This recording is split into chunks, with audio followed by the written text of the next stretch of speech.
Assalamualaikum warahmatullahi wabarakatuh. Perkenalkan, nama saya Eki Sanggelia Utama, NPM A1H021034, Prodi Pendidikan Jasmani. Baiklah, pada video kali ini saya akan menjelaskan beberapa materi tentang konstruktivisme, progresivisme, dan humanisme. Materi yang pertama yaitu konstruktivisme.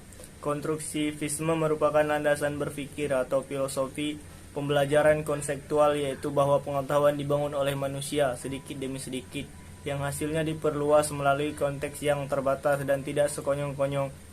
Pengetahuan bukanlah seperangkat fakta-fakta, konsep, atau kaidah yang siap untuk diambil dan diingat. Manusia harus mengonstruksi pengetahuan itu dan memberi makna melalui pengalaman nyata.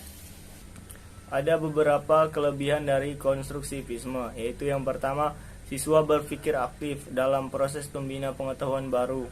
Murid berpikir untuk menyelesaikan masalah, mengembangkan ide, dan membuat keputusan. Yang kedua, paham. Murid terlibat secara langsung dalam membina pengetahuan baru, sehingga mereka akan lebih paham dan boleh mengaplikasikannya dalam semua situasi. Ada juga beberapa kelemahan dari konstruktivisme. Yang pertama, dibutuhkan kemampuan guru dalam membantu siswa untuk aktif dan membangun atau mengonstruksi pengetahuan siswa.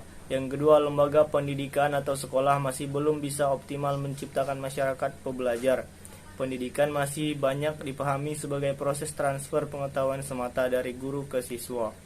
Materi yang selanjutnya yaitu adalah progresivisme.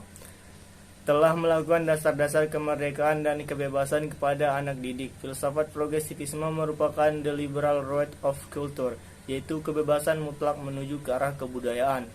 Maksudnya adalah nilai-nilai yang dianut bersifat fleksibel terhadap perubahan, toleran dan terbuka, sehingga menuntut untuk selalu maju, bertindak secara konstruktif, inovatif dan reformatif, aktif serta dinamis. Ada juga beberapa kelebihan progresivisme, yaitu yang pertama, nilai-nilai yang dianut bersifat fleksibel terhadap perubahan. Yang kedua, toleran dan terbuka, sehingga menuntut untuk selalu maju, bertindak secara konstruktif, inovatif dan reformatif, aktif serta dinamis.